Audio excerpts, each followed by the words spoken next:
Nestled at the base of the Mission Mountains, Nine Pipes Lodge offers a stunning gateway into the Flathead area. Surrounded by over 1,700 acres of scenic land, including the Nine Pipes Reservoir and National Wildlife Refuge, it is truly a haven where water, sky, and mountains meet. I'm here today in Charlo, Montana at the Nine Pipes Lodge and Great Gray Gift Shop, offering you an insider look at everything the Nine Pipes area has to offer.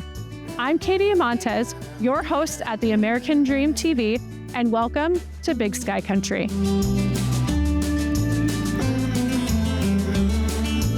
So I am here this beautiful morning at Nine Pipes Lodge. We're here in the Nine Pipe Reservoir and Wildlife Refuge area in Charlo, Montana. Today, I have the pleasure of meeting with Stephanie and Brian Morton, who are the owners of the lodge and next door, the gift and coffee shop. Nine Pipes has this amazing history that not a lot of people know about. It started out as a very small area, and as with pretty much everything in Montana, is growing quite a bit.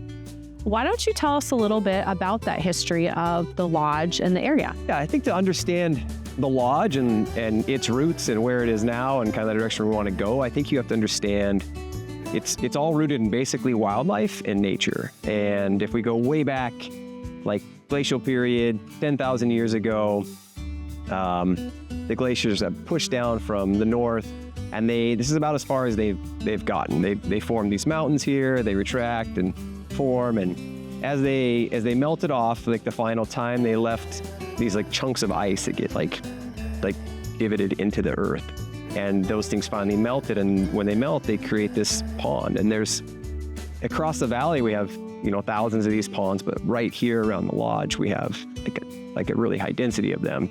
In like 1910, they created a big reservoir in this area, Nine Pipe Reservoir. They saw a need to protect that area, and so they created a refuge around this reservoir. So now we're getting into like the lodge's beginning, which was it was just before they established that wildlife management area, sometime in the mid-40s.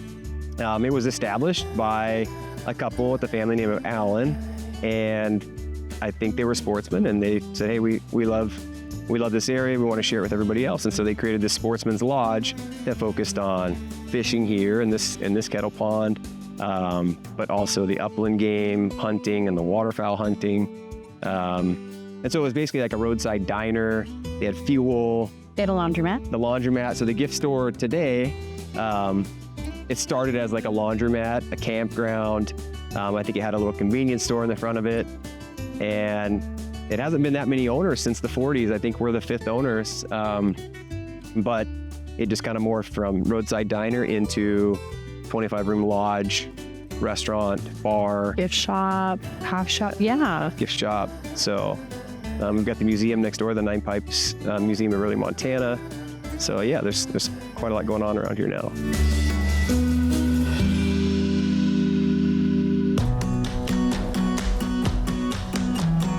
So circling back to Great Gray Gift Shop, we are here. I definitely want to take a peek inside because, in part of making this more of a tourist spot, you have added so many amenities. You have done an amazing job. As you described, the building was very dilapidated and not useful. You made it into this beautiful shop. Why don't you all tell us a little bit about how this became one of those amenities for the lodge in your vision? Yeah, so I think this was like the first major amenity that we added to the lodge. And the idea was, as people were checking out, ready to go, they were looking for like a coffee to the road, maybe a snack, like some sort of souvenir that said Nine Pipes Lodge or, Western Montana, just something to take with them. Like, how do you feel about just making a coffee shop, a gift store? And I think it could probably work. So that was my idea, and Steph's like, sure. Let's make it work. So when I first started shopping for the lodge, I thought, what would make people come in here and want to buy something?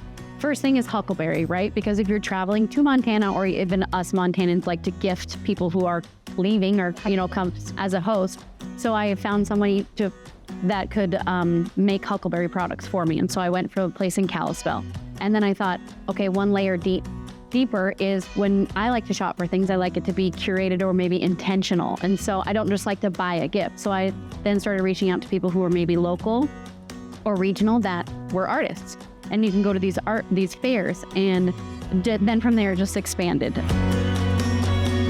We're here inside the lodge, which really is kind of the beginning of the whole story, right? Why don't you tell us a little bit about the growth that you all have seen, starting with the lodge and just kind of going through the years of ownership? Yeah, so it's been great. Like, we've had a lot of just steady growth. Since 2011, I think we've grown every year, which has been great because we come up with crazy ideas.